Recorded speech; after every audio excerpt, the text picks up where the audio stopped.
ओम परमात्मने नमः। जो भगवान को संपूर्ण यज्ञों का भोक्ता और मालिक मानकर देवता आदि का सकाम भाव से पूजन करते हैं, उनकी गतियों का वर्णन आगे के श्लोक में करते हैं।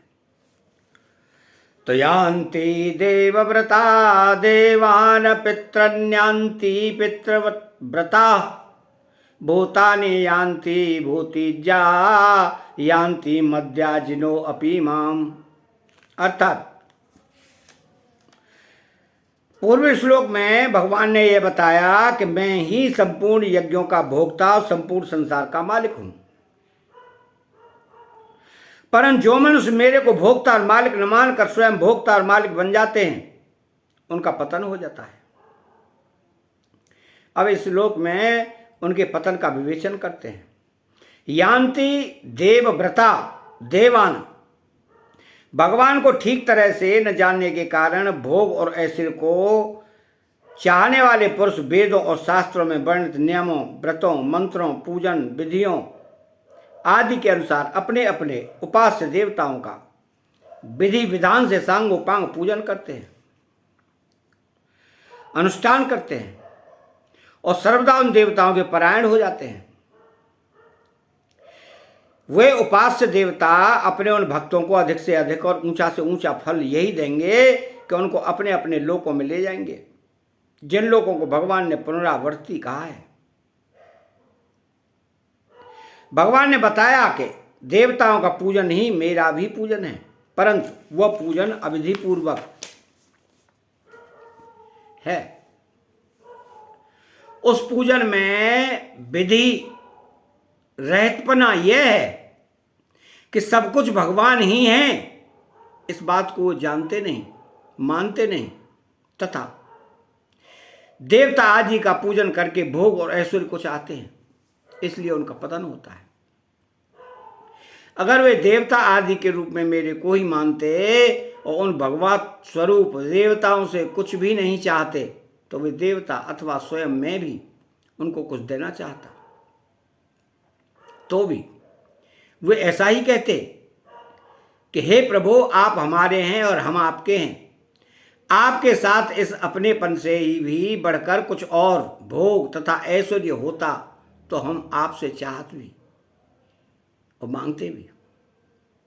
अब आप ही बताइए, इससे बढ़कर क्या है।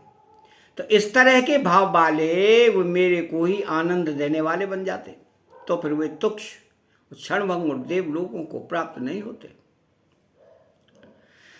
तो पितृन्यान्ति पितृव्रता, जो सकाम भाव से पितरों का पूजन करते हैं, उनको पितरों से कई तरह की सहायता मिलती है। इसलिए लौकिक सिद्धि चाहने वाले मनुष्य पितरों के व्रतों का, नियमों का, पूजन विधियों का साष्टोपांग पालन करते हैं और पितरों को अपना इष्ट मानते हैं। उनको अधिक से अधिक और ऊंचा से ऊंचा फल यह मिलेगा, पितर उनको अपने लोक में ले जाएंगे। इसलिए यहाँ कहा गया है कि पितरों का पूजन करने वाले पितरों को प्राप्त होते हैं। तो भूतानि यान्ति भूते जाह, तापस स्वभाव वाले मनुष्य सकाम भाव पूर्वक भूत प्रेतों का पूजन करते हैं और उनके नियमों को धारण करते हैं। जैसे मंत्र जप के लिए गधे की पूंछ के बालों का धागा बनाकर उसमें ऊंट के दांतों की मणियां पिरोना, रात्रि में शमशान में जाकर और मुर्दे पर बैठकर भूत प्रेतों के मंत्रों को जपना, मांस मदिरा आदि महान अपवित्र चीजों से भूत प्रेतों का पूजन करना आदि आदि। इससे अधिक उनकी सांसारिक कामनाएं सिद्ध हो सकती हैं। मरने के बाद तो उनकी दुर्गति ही होगी, अर्थात उनको भूत प्रेत की योनि प्राप्त होगी। इसलिए यहां कहा गया है कि भूतों का पूजन करने वाले भूत प्रेतों को प्राप्त होते हैं। यान्ति मद्या जिनो अपि माम, जो अनन्य भाव के से किसी भी तरह मेरे भजन पूजन और चिंतन में लग जाते हैं, वे निश्चित रूप से मेरे को ही प्राप्त होते हैं। अब इसमें विशेष बात यह है कि सांसारिक भोग और ऐश्वर्य की कामना वाले मनुष्य अपने अपने इष्ट के पूजन आदि में तत्परता से लगे रहते हैं।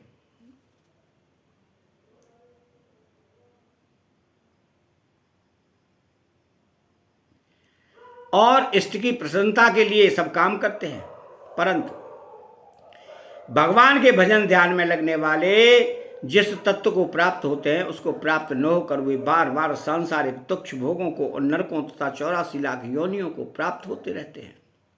इस तरह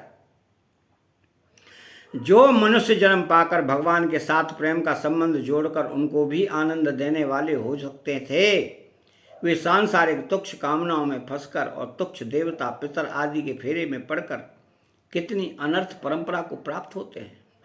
इसलिए मनुष्य को बड़ी सावधानी से केवल भगवान में ही लग जाना चाहिए। देवता पितर ऋषि मुनि मनुष्य आदि में भगवत बुद्धि हो और निष्काम भावपूर्वक केवल उनकी पुष्टि के लिए, उनके हित के लिए ही उनकी सेवा पूजा की जाए तो भगवान की प्राप्ति हो जाती है। उन देवता आदि को भगवान से अलग मानना और अपना सकाम भाव रखना ही पतन का कारण है। तो भूत प्रेत पिशाच आदि योनि ही अशुद्ध हैं और उनकी पूजा विधि सामग्री आराधना आदि भी अत्यंत अपवित्र है। इनका पूजन करने वाले इनमें न तो भगवत बुद्धि कर सकते हैं और न निष्काम भाव ही रख सकते हैं, इसलिए उनका तो सर्वदा पतन ही होता है। इस विषय में थोड़े वर्ष पहले एक सच्ची घटना है। कोई कर्ण पिशाचिनी की उपासना करने वाला था। उसके पास कोई भी कुछ पूछने आता तो वह उसके बिना पूछे ही बता देता कि यह तुम्हारा प्रश्न है और यह उसका उत्तर है। इससे उसने बहुत रुपए कमाए। अब वह विद्या के चमत्कार को देखकर एक सज्जन उसके पीछे पड़ गए कि मेरे को भी यह विद्या सिखाओ, मैं भी इसको सीखना चाहता हूं। तो उसने सरलता से कहा कि यह विद्या चमत्कारी तो बहुत है, पर वास्तविक हित कल्याणकारी करने वाली नहीं है। उसे पूछा गया कि आप दूसरों के बिना कहे ही उसके प्रश्न को और उत्तर को कैसे जान जाते हो? तो उसने कहा कि मैं अपने कान में विष्ठा लगाए रखता हूं। जब कोई पूछने आता है तो उस समय कर्ण पिशाचिनी आकर मेरे कान में उसका प्रश्न और प्रश्न का उत्तर सुना देती है और मैं वैसा ही कह देता हूं। फिर उससे पूछा गया कि आपका मानना कैसे होगा, इस विषय में आपने कुछ पूछा है कि नहीं?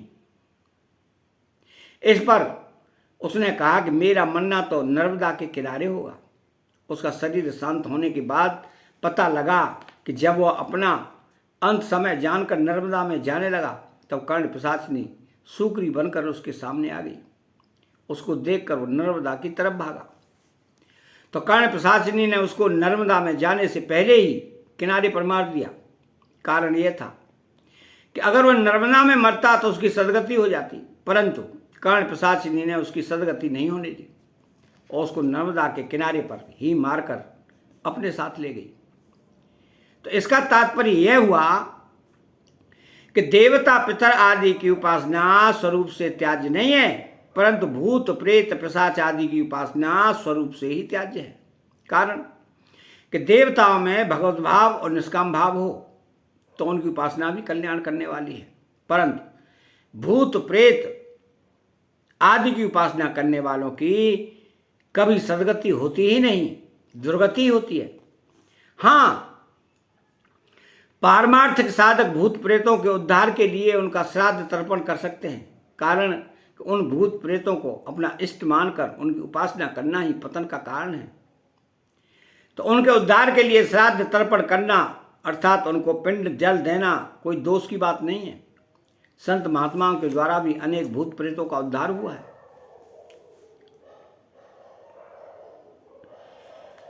तो इसका गूढ़ भाव यह है कि व्रत का अर्थ है नियम।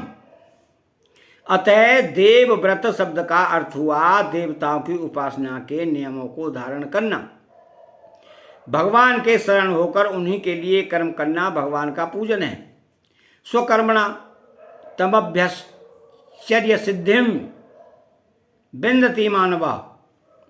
मात्र क्रियाओं को भगवान के अर्पण करने से सब भगवान का पूजन हो जाता है।